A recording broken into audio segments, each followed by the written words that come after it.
and the strings are there are three main strings, and they're made of the intestine of a goat, and there are also these sympathetic strings, about like 13 to 15 of them.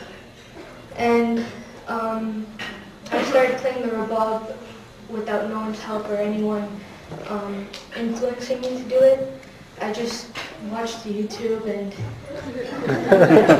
some rabab, and I found this great master who passed away late 1970s, but his name was Ustad Muhammad Ammar, and he's a grandmaster rabab, and I thank him that to let me play this. So, and the tabla, and the rabab, it's also played mainly in Afghanistan and Pakistan, India, Kashmir, all those areas. And the tabla is also used to play with the rabab. It's used for beats, tones, everything.